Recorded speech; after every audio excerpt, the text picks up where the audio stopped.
Hello everyone, myself Uttam Rathore, your host come Dost Jaza. So today we have Mr. Pratham Dhani Bose as our guest. So boss, can you share a bit about yourself with our viewers? Hello everyone. मैं प्रथम रानी MNIT 25 pass out. अभी तक officially तो नहीं हूँ, but हाँ, provisional degree मिल गई है from electronics and communication department, और मैं वेल्स फार्गो में प्लेस्ड हूँ। एंड जस्ट अभी मेरी 21वीं रिकॉर्ड हो रहा है 25 को, लाइक कमिंग मंडे मेरी ज्वाइनिंग है। और हाँ, मैंने इंटर्न भी टेक्सास इंस्ट्रूमेंट्स में की थी। And yeah I been part of various activities revolved around college. Yeah just Okay, so boss, my next question is, boss, you have spent almost 4 years in MNIT Jaipur. So like, how was your experience? तो experience तो यार, of course one of the most memorable experience college का तो किसका नहीं रहता है यार। बहुत Hmm, कुछ किया, एकेडमिक चीजें की, नॉन एकेडमिक चीजें की, घूमे फिरे, सब कुछ किया दोस्तों के साथ, बहुत कुछ किया है, नाइट आउट किया, सब किया है। hmm, तो बहुत मेमोरेबल था। और मतलब जो सब सब सब कुछ करना था, एक छोटी छोटी सी WTP से लेकर नाहरगढ़ के नाइट आउट सब किया है। और साथ में प्लेसमेंट की भी तैयारी की है, साथ में एक रात पहले रट्टा भी मारे, तो सब कुछ किया है। और अगर ये जो फर्स्ट ईयर बच्चे अगर तुम देख रहे होगे, तो यार मैं बोलूंगा बस कि ये कि यार कॉलेज लाइफ अपनी एकदम मस्त जी लो। बाद में रिग्रेट करोगे कि यार मैं दिन भर रूम पे ही पड़ा रहा। बाहर निकलो, सब कुछ करो, पढ़ाई भी करो। ओके, तो मतलब आपका मतलब है कि एक्सप्लोर करो कॉलेज, बहुत प्यारी मेमोरीज होंगी इन सब बहुत में। प्यारी मेमोरीज होंगी। बस प्लेसमेंट या CGPA की चिंता में मत रहो, वो तो सब हो ही जाएगा। उसमें वो भी करो, साथ साथ में एंजॉय भी करो, बस ये मैं कहना चाहूँगा। Okay, so boss, did you miss your college life? या ऑफ कोर्स, जैसे अभी मैंने बताया कि यार मतलब Hmm. जो मैंने किया बहुत मेमोरेबल था, तो ऑफ कोर्स मैं बहुत मिस कर रहा हूँ अभी। और अब कॉर्पोरेट में मैं तो गया नहीं हूँ, तो उसके बाद कितना मिस करूंगा पता नहीं, बट अभी मैं घर पे हूँ तो भी मुझे बहुत याद आ रही है कॉलेज की, जो भी मैंने किया है 4 साल में। तो यार डेफिनेटली मिस द कॉलेज। बहुत ज्यादा मेमोरेबल था आपके लिए। बहुत बहुत ज्यादा memorable. Okay, so boss, what are the clubs or sports you are actively participating, and did they really help you in placement and overall growth? तो क्लब्स और स्पोर्ट्स तो क्लब्स पे तो मैंने लाइक थर्ड ईयर पे मैं third year तक मैं dean international affairs alumni alcom community alcom community था। तो मैंने 2 एलमनाई डे भी ऑर्गेनाइज किए थे, उसके कोर कमेटी में पूरा अरेंज वगैरह देखा था। और मैंने फिर साथ साथ में MOU साइनिंग्स वगैरह ये सब देखे थे, और Hmm. थोड़ा मोड़ा काम किया था, सेमिनार्स अरेंज किए थे, ये सब। और फिर मैंने सेकेंड ईयर के एंड से भी अपना स्टूडेंट जो प्लेसमेंट क्लब होता है हर डिपार्टमेंट का, जो चालू किया है पिछले साल से, तो उससे मैं भी एक्टिवली ये था। और मैं फिर मैं फोर्थ ईयर थर्ड ईयर के लास्ट लास्ट में जाके मैं स्टूडेंट प्लेसमेंट कोऑर्डिनेटर बन गया। और एक जो था अनऑफिशियल था, बट फोर्थ ईयर में जाके लाइक फर्स्ट टाइम MNIT की हिस्ट्री में हमने, लाइक मेरे और मेरे कुछ दोस्तों ने गणेश चतुर्थी भी ऑर्गेनाइज की Okay, so boss, कैंपस में। जैसे कि have you ever done any type of projects and can you share something about them? Projects मैंने किए थे। और सॉरी, मैंने तो एक क्वेश्चन तेरा भूल गया कि ये जो हाँ, क्लब्स का ये जो है ना, ये प्रोफेशनली और प्लेसमेंट्स के लिए हेल्प करते हैं कि नहीं, तो ओवरऑल ग्रोथ के लिए 100% करता है, करना ही चाहिए हर बच्चे को, भले ही वो 9.5 CG वाला हो किसको हो। तो क्योंकि एक जो एक्सपोजर मिलता है तो वो अलग ही होता है, वो तुम्हें मतलब एक फाउंडेशन दे देता है कि तुम्हें आने वाली जो चीजें है तुम्हारे लाइफ में आगे के, तो वो कैसे सब काम करेंगे। तो जैसे कि तुम्हें ही सब करना पड़ता है, तो क्लब्स तुम चलाते हो। हाँ, ऑफ बिल्कुल। कोर्स थोड़ा टाइम जाता है, बट मजे बहुत आते हैं। तुम कनेक्शंस बनाते हो, फैकल्टीज के साथ इंटरेक्ट करते हो। और जो फैकल्टीज के साथ इंटरेक्शन होता है, और जो लाइक दोस्तों के अपार्ट जो इंटरेक्शन होता है, वो बहुत मतलब बहुत हेल्प करता है तुम्हें प्रोफेशनली ग्रो करने के लिए। और प्लेसमेंट रिगार्डिंग ऐसे मैं एग्जैक्टली तो नहीं बोलूंगा, बट हाँ, तुम्हारे एक CV में वो प्लस पॉइंट भी ऐड कर देता है कि हाँ, इसने कुछ एक्स्ट्रा करिकुलर ये किया, तो एक 5% मान लो प्लेसमेंट में भी हेल्प करता है वो, ऑफ कोर्स। और हाँ, प्रोफेशनली तो तुम्हें 100% करता है। तो मैं हर बच्चा जो भी आता है कॉलेज में, तो बोलूंगा कि उसको यार मतलब क्लब्स वगैरह में पार्टिसिपेट करना ही चाहिए। क्लब्स, स्पोर्ट्स, फेस्ट इन सब में। सब स्पोर्ट्स हुआ, स्पोर्ट्स, किसी को स्पोर्ट्स पसंद है वो करे, किसी को क्लब्स पसंद है, किसी को पेंटिंग पसंद होता है, किसी को मैनेजमेंट, जो चाहे बस करो, नेटवर्किंग करो, सब करो और मजे करो बस। बस ये तो लेकिन तब है ना जब मतलब आपकी सीजी वेल एंड गुड हो। हाँ, वेल एंड गुड रखना भी जरूरी है, इसलिए मैंने पहले लाइन बोली कि पढ़ाई भी करो साथ में और ये भी करो। और CG लाना is not a tough thing in college. अब यही तुम अगर मैं मान के चल रहा हूँ कि मोस्टली ये फर्स्ट और सेकंड ईयर के बच्चे देख रहे होंगे, तो सीजीपीए लाना इज नॉट टफ। तुम्हें पूरे लाइक जेई में हम जैसे पढ़ते हैं, पूरे 2 साल नहीं पढ़ना है तुम्हें। अगर तुम कॉलेज के जस्ट एक हफ्ते पहले भी पढ़ना चाहो, सॉरी कॉलेज के एग्जाम्स के एक हफ्ते पहले भी पढ़ना चालू करो, can score well and good. मैंने ऐसे भी दोस्त है जो एक हफ्ता पहले पढ़ के 9 सीजीपीए लाते हैं, तो बहुत वो कुछ रॉकेट साइंस नहीं सीजीपीए लाना। और अगर तुम्हें मतलब हाँ, सबकी लर्निंग कर्व अलग अलग होता है, तो हफ्ते में तुम एक बार भी देख लो कि इस हफ्ते क्या पढ़ा है, या फिर बस तुम कॉलेज में अगर लेक्चर्स भी तुम ढंग से अटेंड करो ना, कि लेक्चर्स में क्या चल रहा है वो भी समझो, और तुम ये सब करो, तो तुम्हारे आराम से 8+ सीजीपीए आ जाएगी। ये मेरी गारंटी है। ओके, तो मतलब वही है कि एक्सपोजर आपको हर एक चीज का होना चाहिए, लेकिन उसके साथ साथ आपको सीजी के साथ साथ हर एक चीज पे आपको वर्क हाँ कंटिन्यूअसली हाँ, करना चाहिए। सीजीपीए करना चाहिए। और ये बहुत कम लोग बोलते हैं कि सीजीपीए, मतलब सब बोलते हैं कि सीजीपीए मैटर नहीं करता है, बट बहुत मैटर करता है। तुम जिंदगी में जहाँ पे भी जाओगे, तुम्हारी सीजीपीए मैटर करेगी, तुम्हारे 10th और 12th के मार्क्स मैटर करेंगे। तो ऐसा नहीं कि मैटर नहीं करता है। हाँ, अगर तुम्हारी 8+ सीजी हो, तो फिर वैसे प्लेसमेंट वाइज मैटर नहीं करता है, क्योंकि आठ हम्म, प्लस में तो कोई मतलब दिक्कत नहीं आती। ऑलमोस्ट 99.9% हम्म, कंपनीज के लिए तुम एलिजिबल हो जाते हो, कोई तुम्हें रोकेगा नहीं। और बट जैसे तुम अगर कोई मतलब करना चाहते हो फर्दर एजुकेशन, ये तो हाँ, जितनी हम्म। अच्छी सीजी उतने तुम्हारे चांस भी बढ़ जाते हैं किसी टॉप इंस्टीट्यूशन में एडमिशन वगैरह मिलने के लिए, बस। अच्छा, हायर स्टडीज के लिए। हाई स्टडीज के लिए। ओके। बट उसमें भी हाई स्टडीज में भी ये होता है कि तुम्हारा एक्स्ट्रा करिकुलर भी होना चाहिए, तो एक्स्ट्रा करिकुलर तो होना ही होना चाहिए, विथ अलॉन्ग विथ सीजी। तो ये तो मान के चलो। उस लेकिन जो आपने बताया कि मतलब एक्स्ट्रा करिकुलर होना चाहिए, तो ये मैंने हम्म। सुना था कि ये एमबीए में ही काम आता है, या फिर आप फॉरेन यूनिवर्सिटीज में अप्लाई करो तभी आता है ये काम। इज इट हाँ, करेक्ट? एमबीए होता है, फॉरेन यूनिवर्सिटी होता है, तो फिर बच्चा ही क्या, लाइक जो एमटेक होता है इंडिया में, जैसे एमटेक है, तो हम्म, उसमें भी लाइक हाँ, इतना सिग्निफिकेंट नहीं काम, क्योंकि यहाँ पे गेट स्कोर्स होता है। बट जो तुम्हारे पीएसयूज होते हैं ना, तुम गेट स्कोर्स के बेसिस पे जो अप्लाई करते हो उसके बाद, तो हम्म, उस पीएसयूज में इंटरव्यूज होते हैं, तो उस इंटरव्यूज में भी तुम्हें पूछते हैं कि तुमने अपार्ट फ्रॉम स्टडी कॉलेज में क्या किया है, कि जो ऐसे स्टैंड आउट किया है। पीएसयूज हो गए, या फिर तुम कल जाके कोई यूपीएससी या कोई पब्लिक सर्विस की एग्जाम दो, उसमें पूछते हैं कि तुमने, ये तो सब तो ठीक है, बट तुमने अपार्ट फ्रॉम स्टडीज ऐसा स्टैंड आउट करने के लिए क्या किया है। तो एक्स्ट्रा करिकुलर तो मस्ट ही एक्स्ट्रा करिकुलर पे भी मतलब मस्ट फोकस ही बस कंटिन्यूअसली होना चाहिए। होनी चाहिए। ओके, सो बस let's talk about your project. जैसे कि ईसी हमारा सेकेंड ईयर आ चुका है, तो हम्म। हमें सेकेंड ईयर से ही प्रोजेक्ट करने चाहिए या फिर आगे चल के करना चाहिए, और आपने कौन कौन से तरह के प्रोजेक्ट किए थे? तो प्रोजेक्ट तो यार हाफ को सेकंड ईयर से ही करने चाहिए। मतलब फर्स्ट ईयर में तुम सब एक्सप्लोर करो, तुम्हें क्या इंटरेस्ट है क्या नहीं, और सेकंड ईयर से तुम्हें लग जाना चाहिए, प्रोजेक्ट करनी चाहिए धीरे धीरे। अब आजकल में क्या है कि वो जमाना गया कि तुम फुल स्टैक कोई बनाओ, लाइब्रेरी मैनेजमेंट सिस्टम ये वो। अब वो जमाना गया, बहुत क्लॉड, अब बहुत सब क्लॉड चैट जीपीटी क्या क्या नहीं है, तो वो तुम एक लाइन लिख दोगे वो तो बना के ही दे देगा, तो उसमें तुम कुछ स्टैंड आउट नहीं कर पाओगे, या तो कुछ अच्छा नहीं कर पाओगे। तो बेस्ट ये है कि प्रोजेक्ट करने के लिए तुम अपने जो फैकल्टीज होते हैं डिपार्टमेंट के, उनके यहाँ पे जाओ, बोलो कि कोई ना तो बोलेगा नहीं 1 लाख टका। मेरी बिल्कुल। गारंटी है कि एमएनआईटी में कोई भी फैकल्टी तुम जाओ, तो कोई ना नहीं बोलेगा तुम्हें अंडर, उनके अंदर रिसर्च करने के लिए, प्रोजेक्ट करने के लिए। बोलो कि तुम्हें इंटरेस्ट है, क्या इंटरेस्ट है, तो वो तुम्हें एक पार्ट दे देंगे। तो और तुम्हें क्या होता है कि अपार्ट फ्रॉम ये जो तुम्हारा कोर नॉलेज है, उसमें भी एक्सपोजर मिल जाता है, क्योंकि तुम साथ साथ में टेक्निकल चीजें कुछ कर ही रहे हो। मोस्टली तुम्हें कोडिंग या फिर ऑटोमेशन लिखना ऐसी कुछ होता है, या रिसर्च पेपर पे जो रिसर्च हम्म, पेपर की जो मेथोडोलॉजी उस पे बेस्ड एक कोड लिखो, ऐसे होता है, या फिर उस पे बेस्ड एक कुछ सिस्टम बनाओ। तो उसमें कहीं ना कहीं तो कोडिंग आई जाती है तुम्हें, तो कोडिंग भी तुम्हारी हो जाती है, और फिर साथ साथ तुम्हारा रिसर्च वर्क और एकेडेमिया भी बन जाता है, तो उससे भी तुम बहुत अच्छा अपना रेज्यूमे बना सकते हो। ओके, सो वो जैसे अभी आपके प्रोजेक्ट के बारे में तो पूछते हैं, बाकी जैसे ये होता है कि यहाँ पे स्टूडेंट्स मैंने देखे हैं कि न जूनियर्स वो सीनियर्स को अप्रोच कर पाते हैं, ना ही टीचर्स को अप्रोच कर पाते हैं। हम्म। तो what is the right way to approach any senior और टीचर?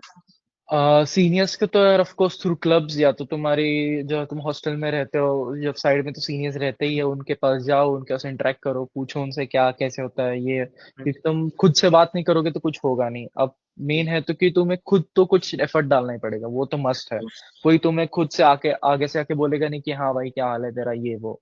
तेरे को खुद एफर्ट लगाना ही पड़ेगा कि जाके इंटरेक्ट करना पड़ेगा ये। और रही बात फैकल्टीज के साथ, तो फैकल्टी के साथ एक बहुत अच्छा प्लेटफॉर्म है तुम्हारे क्लास, जो तुम क्लास होते हैं ना, आधे बच्चे तो या तो सोए होते हैं या तो इंटरेस्टेड नहीं होते हैं। हाँ। अब वहां पे तुम अगर फैकल्टीज को तुम क्लास ढंग से करो और आंसर्स दो उनको, उनको कुछ क्वेश्चंस पूछो और उनके इंटरेक्शन करो, तो you stand out to the faculties कि हाँ यार ये अच्छा बच्चा है, इसका नाम, तो फैकल्टीज के नजरों में तुम आ जाते हो। और फिर जब तुम उनके पास जाते हो कि हम्म, हाँ सर मैम मुझे इसमें इंटरेस्ट है, मुझे प्रोजेक्ट करना है, तो वो तुम्हें ऑफ कोर्स डेफिनेटली दे ही देते हैं। तो ये एक हो गया। ठीक है। तो वो जैसे मैंने आपका लिंक्डइन प्रोफाइल देखी, तो हम्म। आपके उसमें बहुत सारी चीजें लिखी हुई थी, जैसे कि आप एसपीसीओ प्लेसमेंट सेल किया, इसके साथ साथ आप ईसी डिपार्टमेंट का लिंक्डइन पेज भी संभालते थे, हाँ। और एलुमनाई एसोसिएशन में भी थे। आपने 4+ प्रोजेक्ट कर रखे हैं। आप 4 से ज्यादा लैंग्वेज जानते हैं, मतलब 4 लैंग्वेज आपने बता रखी थी। तो मतलब इतनी सारी चीजें कैसे मैनेज कर पाए, और ऊपर सीजी भी आपकी डिसेंट। हाँ, डिसेंट ही थी मेरी तो। मतलब हाँ, मैं करते क्या है बस यार, मतलब क्या है, सेकंड ईयर से मेरे को था कि मेरे को रूम में बैठना नहीं था। तो मैं जैसे क्या, कुछ हो जाता था, कुछ कुछ करते बैठता था ये वो। और फिर मैंने वैसे बोला कि मैंने फैकल्टीज को, मुझे ये था कि मेरे को लाइक फैकल्टीज के साथ तो जुड़ना ही है, क्योंकि यस बॉस। मतलब बहुत कुछ अच्छा अगर अलग करना है तो मेरे को वो नहीं करना था कि वेब डेवलपमेंट करना है, कुछ ये करना है। मेरे को उसमें बिल्कुल इंटरेस्ट नहीं था, उस टाइप के प्रोजेक्ट्स में। तो मैं गया फैकल्टीज के साथ, उनके साथ इंटरेक्ट किया। तो ऐसे धीरे धीरे मतलब बहुत कुछ ऐसे रॉकेट साइंस प्रोजेक्ट ऐसे नहीं है। मोस्टली क्या होता है कि जो फैकल्टीज का अंडर ऑनगोइंग रिसर्च वर्क होता है, उसमें एक छोटा सा 1% पार्ट होता है जो तुम्हें करना होता है। तो वो मैंने किए है। ज्यादा कुछ रॉकेट साइंस सिंपल ही है, बट हाँ, उसमें भी मेरे को बहुत अच्छा सीखने को मिला। और मेरा फाइनली जो प्रोजेक्ट है उसमें भी मेरे को बहुत सीखने को मिला था, वो बहुत अच्छा था। तो वही मतलब मैनेज तो हो जाता है, बस अपने पे होता है कि मतलब एक करने की चाहत होनी चाहिए, और मतलब एक डिटर्मिनेशन हो कि हमें कुछ तो करना है यार अलग, if you want to stand out apart from the crowd, तो करना है तो वो हो जाता है बस। एक डिटर्मिनेशन चाहिए। और बाकी तुम बोले तो एकेडमिक्स तो मतलब मैंने बोला जैसे कि एक हफ्ते पहले पढ़ो तो हो ही जाता है। और वो जैसे जैसे तुम्हारा थर्ड और फोर्थ ईयर आ जाता है ना, वैसे वैसे तुम ज्यादा फ्री हो जाते हो। लाइक सेकेंड ईयर सबसे हेक्टिक होता है MNIT, from MNIT point of view. Second year एक बार तुम निकाल लो, और थर्ड ईयर में अगर तुम्हारी internship, if you are planning for internship placement, अगर तुम्हारी इंटर्नशिप जल्दी लग जाए तो तुम्हारे थर्ड ईयर फोर्थ ईयर सबसे गोल्डन पीरियड होता है। मतलब क्लासेस बहुत कम ही होती है, हार्डली दिन में 3-4 घंटे क्लासेस होती है। एंड देन जो तुम्हारा बाकी फ्री टाइम होता है ना, वो तुम्हारी एक गोल्डन अपॉर्चुनिटी होता है। तो वो मुझे लकीली मिल गया, क्योंकि मेरी थर्ड ईयर के स्टार्टिंग में इंटर्नशिप लग गई थी, और प्लेसमेंट भी मेरा फोर्थ ईयर के स्टार्टिंग में लग गया था। तो हाँ, मेरा थर्ड ईयर फोर्थ ईयर बहुत क्या बोले, बहुत मेरे को टाइम मिला, तो उसमें भी मैंने बहुत कुछ यूटिलाइज कर लिया उससे। मतलब आपका third year and fourth year बहुत चिल भी था। बहुत चिल गया। तो जो भी प्लान कर रहे कि अगर यार हाँ मेरे को प्लेसमेंट करके करना, ये करना है, तो मतलब प्लेसमेंट की तैयारी करो जम के सेकंड ईयर में। आई नो कि बहुत हेक्टिक जाएगा, बट अगर एक बार तुम्हारी इंटर्नशिप लग गई थर्ड ईयर में, if you are planning to, तो तुम्हें थर्ड ईयर में और फोर्थ ईयर में तो मतलब चिल लिया है एमएनआईटी में, कोई दिक्कत नहीं है। और अगर तुम्हें प्लेसमेंट्स की तैयारी नहीं करनी है, तुम्हें कुछ फर्दर एजुकेशन जाना है, तो तुम सेकंड ईयर से ही लग जाओ कि कुछ प्रोजेक्ट्स कर लो, ये रिसर्च वर्क कर लो थोड़ा फैकल्टीज के अंदर। ओके। तो बस लाइक आपने जैसे बताया कि मतलब हमें इंटर्नशिप और प्लेसमेंट की तैयारी सेकंड ईयर से स्टार्ट करनी चाहिए, डीएसए ये सब। हाँ बिल्कुल बिल्कुल, सेकेंड ईयर के फर्स्ट से करनी चाहिए। फर्स्ट ईयर में तुम सब एक्सप्लोर करो कि तुम्हें क्या पसंद है क्या नहीं। अगर तुम्हें प्लेसमेंट लेना है नहीं लेना है, तुम्हें कुछ आगे एजुकेशन करना है वो नहीं करना है, फर्स्ट ईयर में सारा एक्सप्लोर करो, सब करो। फर्स्ट ईयर में थोड़ी एक बेसिक्स ही, अगर मतलब लैंग्वेज सीख लो, कोर भी पढ़ लो। और फिर तुम फर्स्ट ईयर के एंड में आते तुम्हें पता चल ही जाएगा क्या तुम्हें कोर में जाना है, डीएसए करना है, एमबीए करना है, कुछ करना है। सेकेंड ईयर से मतलब मेरा जो मानना है कि अगर तुम सर्किटल ब्रांच में, तो तुम्हें कोड मतलब सबको ही आजकल कोडिंग तो आनी चाहिए, बेसिक सी एक लैंग्वेज तो आनी ही चाहिए। एक लैंग्वेज पकड़ो, उसमें डीएसए करो। प्रेफरेबली सी प्लस प्लस, जो कि बहुत इजी होती है लिखने में भी। जावा में भी कर सकते हो, बट जावा बहुत सिंटैक्स बहुत टफ होता है उसका, जहाँ तक मैंने सुना है, मैंने भी ज्यादा पढ़ी नहीं है। और पाइथन में तो वगैरह, फिर जो तुम्हें अगर मशीन लर्निंग वगैरह साइड जाना है तो पाइथन करो, तुम्हारी इच्छा। Okay. Suppose you got an intern at Texas Instrument. So hmm. like how was your experience working there, and आपका रोल क्या था वहाँ पे, किस तरह से? तो एक्सपीरियंस तो ऑफ कोर्स बहुत बढ़िया था। तो मतलब वन ऑफ द सेमीकंडक्टर्स की जो वर्ल्ड की टॉप कंपनी, उसमें मुझे काम करने का मौका मिला। और it was like working in Google, but हाँ हार्डवेयर की गूगल। सॉफ्टवेयर में जैसे गूगल और अमेजोन का ड्रीम होता है लोगों का, वैसे हार्डवेयर में टेक्सास इंस्ट्रूमेंट्स का ड्रीम होना चाहिए बच्चों का, बट होता नहीं है। तो टेक्सास इंस्ट्रूमेंट मेरा डीएफटी था actually, DFT intern. So DFT is design for test. अगर जो ना ईसी के बच्चे और इलेक्ट्रिकल के बच्चे देख रहे हो, तो उनको थोड़ा, इलेक्ट्रिकल भी नहीं, ईसी के बच्चे देख रहे हो तो उनको थोड़ा आइडिया होगा कि डिजाइन फॉर टेस्ट क्या होता है वीएलएसआई में। तो उसमें मैंने क्या किया बेसिकली, कि जो टेस्ट टाइम होता है और चिप का, जो बेसिकली एरर्स आते हैं, तो उसको टेस्ट करने के लिए जो टाइम लगता है, तो वो निकालने के लिए उसमें रिलेटेड कुछ कैलकुलेशंस किए, फिर उसके लिए कुछ स्क्रिप्ट्स लिखे ताकि वो टेस्ट टाइम कम हो सके। तो हाँ यार, बहुत मेमोरेबल एक्सपीरियंस था वो भी। हाँ, मतलब टेक्सास इंस्ट्रूमेंट्स तो बेस्ट। एंड बॉस आप जैसे 2 मंथ्स की इंटर्न होगी, तो हम्म। आप कहाँ गए थे इंटर्न करने, और वहाँ का वर्क कल्चर कैसा था? इंटर्न तो ऑफ कोर्स बेंगलोर में थी ऑन मतलब पूरा work from office 5 days a week। और वर्क कल्चर भी बहुत चिल था, कुछ ऐसा नहीं था कि तुम्हें पंच मारना है, सुबह 8 बजे अंगूठा लगाना है, फिर कम से कम 6 बजे तक करनी है। ऐसा था कभी भी आओ कभी भी जाओ, तुम्हारा काम कर लो, बस तुम कहीं भी बैठ सकते हो, कहीं ऐसे भी नहीं कि तुम्हें एक डेस्क पे ही बैठना है, कहीं भी बैठो ऐसे, वो खड़े रहो, तुम्हें खेलना है खेलो, बट हाँ बस काम as far as the work is being getting done, तुम्हें जो करना है करो, ऐसा कोई मैटर नहीं। और ये ऑलमोस्ट हर कंपनीज में ऐसी होता है, जो बड़ी कंपनीज होती है इसमें ऐसी वर्क कल्चर होता है कि तुम हाँ यार जब तक काम होते रहे, कोई फर्क नहीं पड़ता तुम क्या करो, कब आ रहे हो कब जा रहे हो, कोई पूछना नहीं है। ओके, सो वो जैसे कि आपने इंटरव्यू एंड प्लेसमेंट दोनों, मतलब इंटर्नशिप एंड प्लेसमेंट दोनों का इंटरव्यू दिया है, तो हाँ। What is the difference between an internship interview and a placement interview? तो इंटर्नशिप इंटरव्यू में यार मतलब बहुत बेसिक सा इंटरव्यू होता है, मतलब उनको एक्सपेक्टेड नहीं होता है कि तुम्हें सब चीजें आए। तो कभी कभी क्या कर देते हैं, उनको बताया था कि तुम बता भी नहीं पाओगे, और फिर भी वो सवाल पूछ देते तुम्हारे बस थॉट प्रोसेस को देखने के लिए कि तुम कैसे सोच पाते हो। और उसमें भी बच्चे क्या कर देते हैं, अगर ऑनलाइन इंटरव्यू हुआ तो कहीं से अगर पीछे से चैट जीपीटी लगाया दोस्त बता रहा है, तो उसमें अगर दिक्कत फंस गया तो फिर बहुत दिक्कत आ जाती है, उसको पता चल जाता है कि तू कॉपी कर रहा है। तो मतलब बेसिक सी चीजें पढ़ो, डीएसए तो ऑफकोर्स होना ही चाहिए। बेसिक सी चीजें पढ़ो, और जो भी सीवी में लिख रहे हो बस वो एक एक पॉइंट तुम्हें आना चाहिए, मतलब ऐसा भी नहीं कि जो सीवी में लिखा है वो मतलब ऐसे ही फेंक दिया, हाँ यार कल उन्होंने इसमें जावा लिखा तो जावा लिख देता हूँ, एक दो कोड सिंटैक्स पढ़ के जाऊंगा तो बता ही देंगे, ऐसे नहीं होना चाहिए बिल्कुल भी। बेसिक पूरा पढ़ो, बेसिक्स तुम्हारे बहुत क्लियर होने चाहिए, क्लियर एंड एकदम ये। और कोर के पॉइंट व्यू से तुम अगर अपना कॉलेज पे जितना भी दिया हुआ पढ़े हो ना, मोर देन इनफ है, तुम आराम से तुम्हारी कोर में इंटर्न लग जाएगी। और आए तो उसमें फोर्थ ईयर के इंटरव्यू में जो फुल टाइम इंटरव्यू होता है, हाँ वो थोड़ा लेंदी होता है।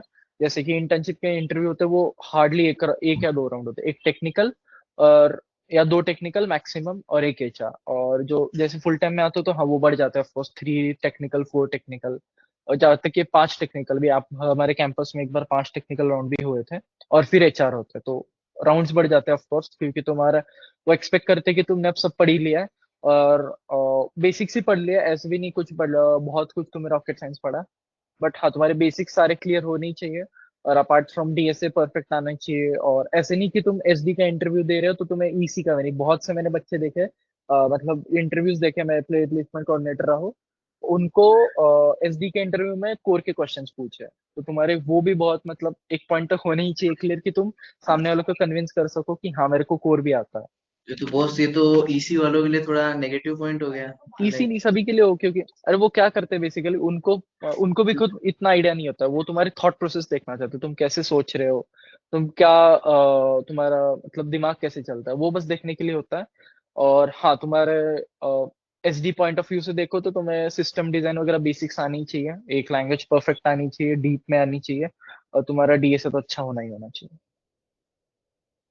लाइक जितनी कोर की कंपनीज होती हैं वो भी रिक्वायर करती हैं कि तुम्हारा डीएसए स्ट्रॉन्ग डीएसए स्ट्रांग नहीं हो, बट हाँ आइडिया हो तुम्हें बेसिक की, बेसिक इम्प्लीमेंटेशन जो होता है, लाइक ट्री में डिलीशन का कोड लिखो, ट्री में नोड इंसर्ट करना है, बेसिक कोडिंग। हो। मोस्टली सी या सी प्लस प्लस का कोडिंग वो पूछते हैं, बाकी पूछते नहीं है कोर वाली कंपनीज। और हाँ कोर की कंपनी में डेप्थ, मतलब जो डेप्थ वो हो जाता है ना कोर का, वो बहुत लेवल हाई हो जाता है। तो तुम्हें अगर कोर के लिए प्लेसमेंट्स के लिए करना, फोर्थ ईयर तक आते थे, तो तुम्हें गेट लेवल का कोर का आइडिया होना ही चाहिए, मतलब गेट लेवल के क्वेश्चंस तुम सॉल्व करने आने चाहिए, तुम्हारे कंसेप्चुअल भी उतना ही क्लियर होना चाहिए, क्योंकि गेट में क्या होता है, बस तुम्हें एमसीक्यूज दिए होते हैं, न्यूमेरिकल वैल्यू, उसका पीछे जो ये होता है कंसेप्ट होता है, थेरेटिकल अंडरस्टैंडिंग, वो भी बहुत डीप होना चाहिए। ओके, सो वो जैसे इंटरव्यू होता है, तो मतलब इंटरव्यूअर क्या देखना चाहता है कि मतलब जिसको भी मैं रिक्रूट कर रहा हूँ उसके अंदर कोई भी टॉप 3 चीजें क्या होनी चाहिए? ये तो होना ही चाहिए। एक तो होना चाहिए कि यार वो मतलब कम्युनिकेटिव हो, अपने थॉट्स एक्सप्रेस कर पाए, ऐसे नहीं कि आगे इंटरव्यू में बस जितना पूछे उतना बता रहा है, कुछ बोलते रहे, ये करे, उससे क्वेश्चंस पूछते रहे, उसकी क्यूरियोसिटी दिखनी चाहिए, मतलब ओपन कम्युनिकेशन फ्रेंडली होना चाहिए बेसिकली। जैसे हम अपने दोस्त से बात करते कि हाँ यार ये समझ नहीं आ रहा मेरे को बता, तो तुम जितना उससे बात करोगे, इंटरव्यू से क्वेश्चंस पूछोगे, इंटरव्यू से इंटरेक्ट करोगे, ये एक बहुत प्लस पॉइंट होता है। और वो एक्सपेक्ट नहीं करते कि तुम्हें 100% है, एक बच्चा जो सब आता है, उसको सब मतलब सब 100% आता है, और एक जो बच्चा जो 80 और वो बोलता नहीं है कुछ, बस जितना पूछे उतना बताए। और एक बच्चा होता है थोड़ा कम आता है, उसको 70-80% आता है, बट वो कम्युनिकेट करता है, उसके आइडियाज के बताता है। तो डेफिनेटली वो जो कम वाला बच्चा है और जो कम्युनिकेट करता है उसको चूज करते हैं, क्योंकि कम्युनिकेशन इज बहुत इंपॉर्टेंट होता है हर जगह। और ओके। मतलब है, जैसे मैंने बोला कि हर चीज तुम्हें आनी चाहिए, वो एक्सपेक्ट हम्म। नहीं करते हैं। और तीसरी चीज होती है कि हाँ, तुम्हारा डिसेंट सीवी होना चाहिए, और सीवी पे जो लिखो ना बेसिकली हर हम्म। एक चीज, हर एक पॉइंट मतलब आना ही आना चाहिए। बहुत बच्चे मैंने देखा है सीवी में ऐसे ही लिख के जाते हैं कि मेरे को ये नहीं, और फिर उधर पूछे कि तुमने क्या किया, ये इसमें क्या होता है, तो फर्क नहीं, विकेट चले पड़े गिर जाते हैं उनके, फिर उधर कुछ नहीं बोल पाते। तो ये ओके। तीन चीजें हमेशा याद रखनी तो चाहिए। मतलब बेसिकली आपने ये बताया कि एक तो आपकी कम्युनिकेशन स्किल्स स्ट्रांग होनी चाहिए, हाँ, दूसरा स्ट्रांग जो आपने सीवी में लिखा है वो उसके ऊपर पूरी आपको कमांड होनी चाहिए, एंड कमांड थर्ड होनी आ गया चाहिए। था हमारा कि जितने भी वो है ना, मतलब क्या बताया था आपने, थर्ड थर्ड वो, थर्ड, हाँ, कि मतलब आपको स्ट्रांग कमांड होनी चाहिए सीवी पे। स्ट्रॉन्ग कमांड है, जितना भी तुम करो, भले ही तुम बस सी प्लस प्लस ही की हम्म। 4 सालों में हम्म। सी प्लस प्लस इतना परफेक्ट आना चाहिए कि उस सामने वाला जो पूछे वो बताना बताना चाहिए तुम्हें। ओके। सो बस बट एक एक एग्जांपल लेते हैं, लाइक कि एक रोल के लिए तीन कैंडिडेट्स ने अप्लाई किया है। First one has a great communication skills but average coding knowledge. Okay. Second one क्या है कि वो ब्रिलियंट कोडर है, one of the brilliant coder, लेकिन वो बाकी चीजों में बिल्कुल एक्टिव नहीं है। And third one, decent coding skills and decent communication skills. So interviewer किसको चूज करेगा इन तीनों में से? यार वो तो इंटरव्यू पे डिपेंड करता है, बट हाँ, जहाँ तक मैंने देखा एज अ प्लेसमेंट कोऑर्डिनेटर, अभी decent communication skills and decent coding skills वाले को चूज करते हैं। और ओके। ऐसे भी होता है, मतलब ऐसे नहीं होता है हर बार कि जो एक्सेप्शनल कोड होता है उसको भी चूज करते हैं, क्योंकि उसको बहुत अच्छे से नॉलेज आता है। बट हाँ, मतलब आउट ऑफ 100 75% वो चूज करते हैं डिसेंट कम्युनिकेशन और डिसेंट कोडिंग। हम्म। 25 35 to 40 वो चूज करते हैं एक्सीलेंट कोडर वाले। ओके, लाइक जैसे ये भी होता है ना कि जैसे कोडिंग है तो वो तुम कंपनी में रह के भी सीख सकते हो उसके वर्क लाइफ के, लेकिन आपको एक्स्ट्रा करिकुलम चीजें पहले से आनी चाहिए। नहीं, कोडिंग तो ऑफकोर्स आनी ही चाहिए यार। कोडिंग तो मतलब बेसलाइन है वो, किसी भी जॉब इंटरव्यू की तैयारी करने के लिए मैं बोल रहा हूँ कि कोडिंग तो आनी ही चाहिए। बट हाँ, कोडिंग के साथ साथ तुम्हारी कम्युनिकेशन स्किल्स भी डेवलप होनी चाहिए, क्योंकि हर कंपनी एक्सपेक्ट करती है कि तो you are able to communicate with them in a proper way, because तुम कॉर्पोरेट में जाके या कहीं भी जाके तुम टीम में काम करोगे। तो टीम में जब काम करोगे, अगर तुम एक अपनी थॉट प्रोसेस किसी से या किसी से शेयर नहीं कर पाओ, तो एक बहुत बड़ी दिक्कत है, क्योंकि तुम्हें अकेले का काम नहीं करना पड़ता है। तुम जो काम करते हो वो 1% होता है, जो एज अ ऑर्गेनाइजेशन 1% भी नहीं, पॉइंट कितना तो, और जब तुम टीम के साथ मिलकर करते हो वो 100% होता है। तो टीम में कम्युनिकेट करना और टीम क्या बोलते हैं, टीम गाय बनना is most important for them. तो वो कम्युनिकेशन स्किल्स को बहुत एडमायर करते हैं, बस मैं इतना कहना चाहता हूँ। और कोडिंग तो आनी चाहिए साथ में, ऐसे भी नहीं कि यार कुछ आ ही नहीं रहा है और इंटरव्यू में जाके बैठ गया कि हाँ यार मेरे कम्युनिकेशन स्किल अच्छे है, मेरे को कोडिंग नहीं आती, तो ऐसे तो नहीं चलेगा। कोडिंग डिसेंट आनी चाहिए, बट हाँ, साथ साथ में कम्युनिकेशन स्किल्स भी होने चाहिए। Okay, so boss then language should be English, am I right? कि कम्युनिकेशन वाली लैंग्वेज। डिपेंड डिपेंड करता है वो भी, as long as far as you are able to communicate your ideas to the interviewer, language doesn't matter. But हाँ, कभी कभी हो जाता है कि सामने वालों को समझ ही नहीं आया कि यार क्या बोल रहा है तू, तब लैंग्वेज की बैरियर आ जाती है। नहीं तो okay. If you are speaking in Hindi English तो इट्स फाइन, कुछ दिक्कत नहीं है। बट हाँ, ओके। इंग्लिश एक डिसेंट लेवल तक आनी चाहिए। मैं सजेस्ट करूंगा कि इंग्लिश भी आनी चाहिए बेसिकली। ओके, लाइक मतलब communication in English in proper way. English समझो तुम, हिंदी इंग्लिश। भी एंड इंग्लिश भी both. Okay boss. And boss like आप एसपीसी थे, student placement coordinator placement cell. So like, is it true that if you are in PT cell, then you have the 100% placement opportunity? मैंने अरे सुना है ये ये। नहीं नहीं, ये बिल्कुल नहीं है यार, ये बहुत हाँ। गलत है। देखना तुम, मतलब प्लेसमेंट तो सभी के हो जाता है एंड एंड में आके आके, भले ही वो 4 लाख हो 40 लाख का हो, प्लेसमेंट तो हो ही जाता है if you are in NIT और जो भी कॉलेज है। बट हाँ, ऐसा नहीं फर्क पड़ता है कि तुम प्लेसमेंट सेल में हो, एज फार एज जब तक तुम्हारे कम्युनिकेशन स्किल, जब तक तुम्हारा ओवरऑल एक क्या बोलते हैं, codings coding skill, communication skills, और तुम्हारा प्रॉपर इंटरव्यू और ये बन जाता है, तो तुम्हें कोई नहीं रोक सकता है किसी इंटरव्यू में निकालने के लिए। और SPC होने से कुछ ऐसे ज्यादा फायदा नहीं मिलता है। बट एक एक्स्ट्रा करिकुलर एज मिल जाता है, क्योंकि फिर वो उनको पता चल जाता है कि यार हाँ, इसको कॉर्पोरेट का थोड़ा तो आइडिया है। बिकॉज एक मैं एग्जांपल देता हूँ कि कॉर्पोरेट में होता है वो सर और मैम नहीं बोलते हैं। ओके। और फिर जब हम एज एसपीसी काम करते हैं तो हमें भी आदत हो जाती है कि एचआर से बात करते करते उनको सर और मैम नहीं बोलने की, तो उनके साथ मतलब घुल मिल जाते हैं। जैसे ही हम इंटरव्यू वगैरह आ जाते हैं कोई, तो वो एक प्लस पॉइंट हो जाता है कि यार एक्स्ट्रा करिकुलर है, एसपीसी है, और उसने बहुत कुछ देखा है कि कैसे काम करते हैं हम, क्या है, तो इसका आइडिया है। तो वो हो जाता है बेसिकली। बट हाँ, ऐसे नहीं है कि तुम एसपीसी हो तो तुम्हारा प्लेसमेंट 100% नहीं है। 100%। बहुत सारे एसपीसीज है जो अनप्लेस्ड गए।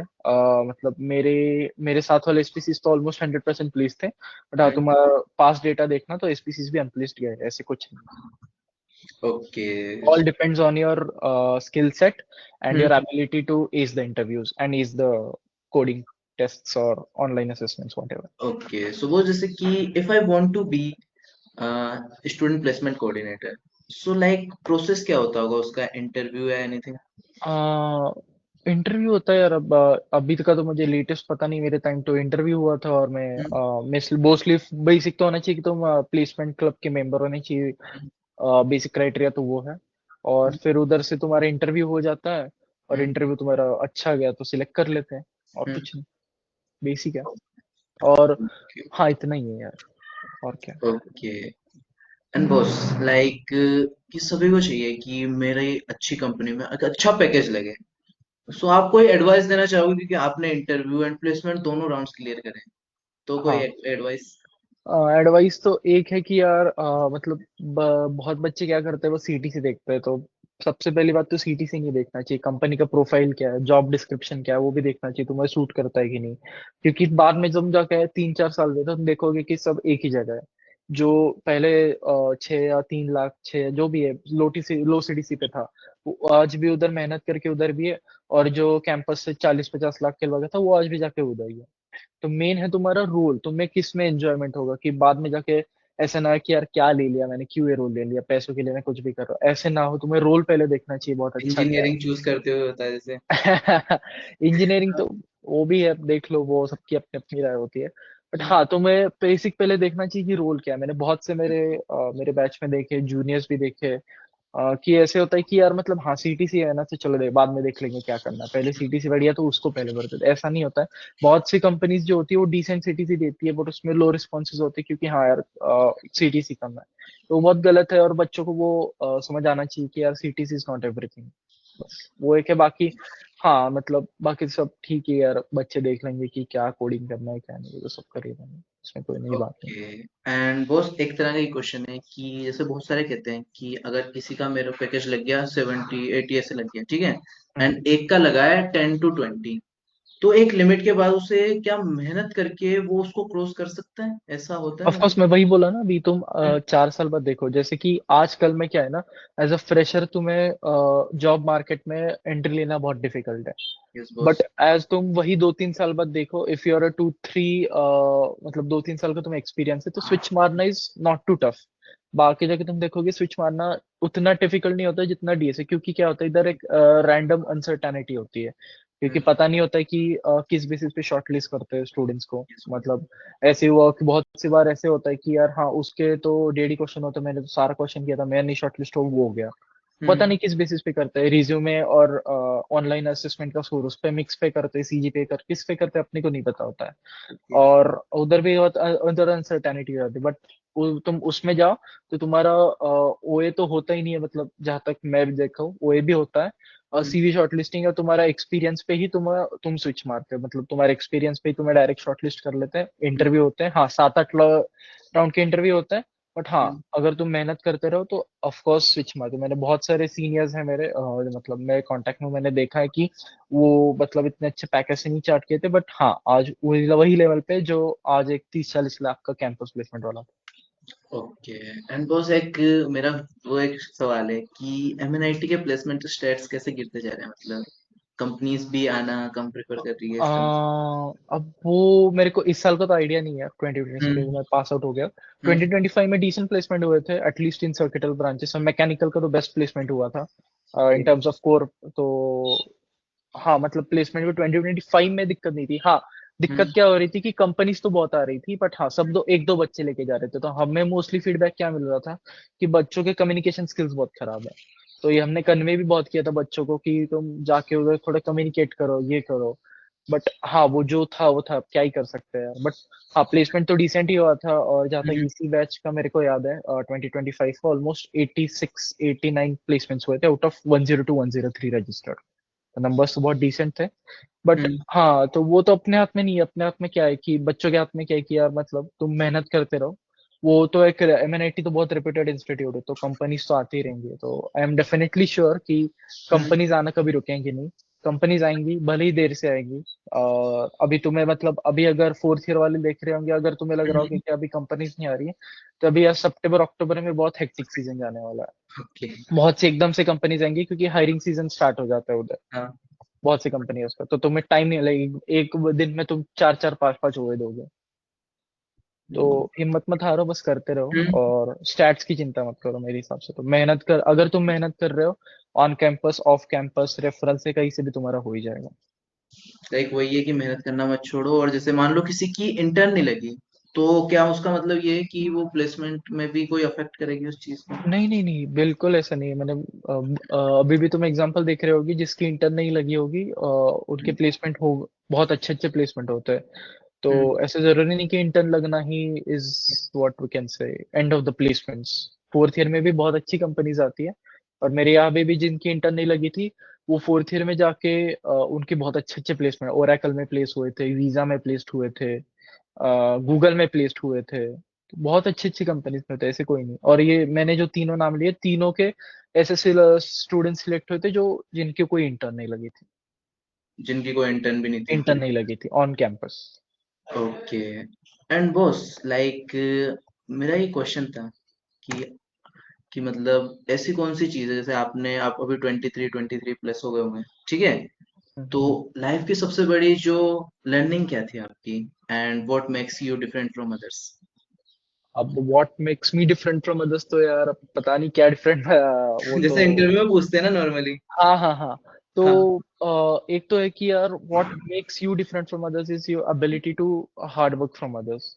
Other when others give up, you start from there. So that is the main thing, you just don't stop doing hard work. This is the only basic thing that what we can say we should follow, and rest everything we should leave up to our fate। तो अगर तुम मेहनत करते रहोगे तो तुम्हें फल मिल ही जाएगा कहीं ना कहीं, इतनी गारंटी तो होती है। हाँ डेफिनेटली 200% श्योर, अगर तुम मेहनत कर रहे हो तो तुम्हें किसी ना किसी फॉर्म में उसका फल मिल ही जाएगा। बस एक ही फंडा है और कुछ नहीं। और बाकी तुम इतना मत सोचो कि यार हाँ इसका प्लेसमेंट हो गया, मैं इसमें कुछ हम्म नहीं कर रहा था ये। तो हम्म इसमें अब नसीब की बात है, और अपने हाथ में जो है नहीं वो कुछ नहीं कर सकते। जो अपने हाथ में बस एक ही मेहनत करनी है, तो मेहनत करते रहो, प्लेसमेंट हो जाएगी तुम्हारी जो भी है। तुम किसी भी हम्म। फॉर्म में तुम्हें फल मिल ही जाएगा। और यही आपकी लाइफ की सबसे बड़ी स्किल्स लर्निंग है? हाँ मतलब हाँ लर्निंग वही है, मेहनत करते रहो सब हो जाएगा।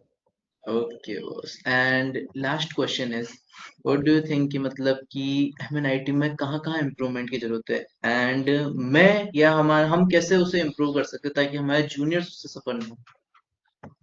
एक चीज है एमएनआईटी में जो बहुत ये है, वो है कि यार मतलब जो इंटरेक्शन है ना हम्म। स्टूडेंट्स का, या तो सीनियर्स के साथ या तो जूनियर्स के साथ या फैकल्टीज के साथ भी, वो बहुत यस मतलब बॉस। अच्छा नहीं है। मतलब क्या है, बच्चे आइसोलेट रहते हैं कि हाँ यार सब रूम में जाके मैं अकेला करूंगा, वो बहुत मैंने देखा है। और ये बिल्कुल सही नहीं है, क्योंकि ये फिर तुम as a community as a self ना तुम ग्रो नहीं कर पाओगे जितना तुम साथ में रह के करोगे। तुम बाकी जितने भी कॉलेजेस है साथ में देखना, जो टॉप की आईआईटीज है, उधर बच्चे यार साथ साथ में बैठ के 8-8 10-10 लोग साथ में कुछ हैकेथॉन दे रहे होते हैं, या कुछ कंपटीशन कोडिंग कॉन्टेस्ट दे रहे होते हैं, या डिस्कस कर रहे होते हैं, इसलिए वो टॉप 7 आईआईटीज है, क्योंकि वो साथ में करते हैं। और वही एक चीज है एमएनआईटी में कि यार मतलब थोड़ा इंटरेक्शन अगर बढ़ जाए ना, कि हाँ यार इंटरेक्शन बढ़ जाए, तो फिर हाँ मतलब तुम देखना बहुत अच्छा हो जाएगा। बाकी तो सब इंफ्रास्ट्रक्चर तो अच्छा ही है यार, एमएनआईटी का वन ऑफ द टॉप है। इंफ्रा प्लेसमेंट्स में डिसेंट लोकेशन। कंपनीज आती है, बिल्कुल। इंटर्नशिप में भी आती है।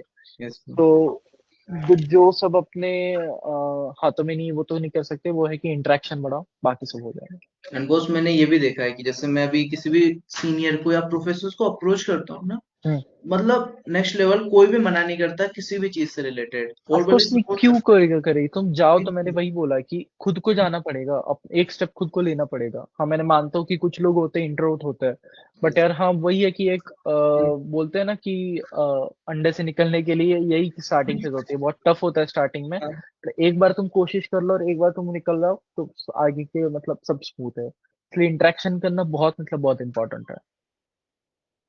तुम देखो दुनिया की बहुत सारी चीजें जो लड़ाइयों से नहीं होती वो बातें करने से हो जाती है, बातें तो तुम करने देखो से। कि इंटरेक्शन कितना इम्पोर्टेंट है तुम्हारे ग्रोथ के लिए। ओके एंड बॉस, मैं ये जानना चाहता हूँ, just like you mentioned yourself as an entrepreneur, आप अपने लिंक्डइन पे हैं, तो मतलब ये क्या है कि ये कैसे? यार एंटरप्रेन्योर ये तो मतलब पुराना था। फर्स्ट ईयर में हाँ। एक क्लब था, मेरे ही दोस्त थे ऐसे दो तीन, तो ऐसे कुछ कर रहे थे ये वो कि एक हम्म, एंटरप्रेन्योर मेरे को भी फर्स्ट ईयर में था कि यार मतलब यूनिकॉर्न क्लब। हाँ ऐसे राज यूनिकॉर्न क्लब बॉस। था। राज हाँ बॉस हाँ को। हाँ होमवर्क तो सब करके आया हम्म, तो वही था कि यार वही मतलब इंटरेस्ट तो था, बट एज अ टाइम गया तो मतलब एंटरप्रेन्योरशिप क्या होता है बेसिकली कि ऐसे नहीं होता कि हमेशा ही खुद स्टार्टअप करो। एंटरप्रेन्योरशिप ये भी होता है कि तुम ओवरऑल ग्रोथ कैसे देख रहे हो, साथ में दूसरों को लेके चलो, साथ में दूसरों की ग्रोथ देखो। तो वो मैंने अकम्प्लिश किया मेरे हिसाब से, तो कि मैंने मतलब अकेले कुछ नहीं किया, बट हाँ साथ में बहुत कुछ किया है और साथ में लोगों को बढ़ते हुए भी देखा है, तो वो भी एक फॉर्म ऑफ एंटरप्रेन्योरशिप होता है। तो that form of entrepreneurship I have what we can say experienced I say. Hmm, entrepreneurship बस ऐसे हाँ, स्टार्टअप तो ऑफ कोर्स नहीं किया मैंने हम्म। और तुम ये ऐसा भी तो बोल नहीं है सकते ना कि कॉर्पोरेट छोड़ के अब मैं स्टार्टअप करूंगा, ऐसा कुछ आगे का है? नहीं नहीं ऐसा पता नहीं अब क्या, बट हाँ मोस्टली हाँ। तो अभी तो कुछ नहीं है, बट आगे क्या हो किसी को क्या बता। बट एंटरप्रेन्योरशिप बस यही नहीं होता है कि तुम स्टार्टअप करो ये करो वो करो, एंटरप्रेन्योरशिप होता है कि तुम ओवरऑल ग्रोथ कैसे करते हो। हम्म। तो बस यही है कि तुम जब जब तक तुम्हारी ग्रोथ हो रही है तो बढ़िया है, सब क्या दिक्कत okay, so boss, such a nice conversation with you. है। Thank you thank so you much. Thank you यार, थैंक यू। एंड कोई मेरा फीडबैक कि मैं कुछ किस तरह से इम्प्रूव कर सकता हूँ या कुछ भी, नहीं नहीं बढ़िया ही गया चैनल से इंटरव्यू। रिलेटेड? नहीं नहीं बढ़िया ही था, कोई दिक्कत नहीं।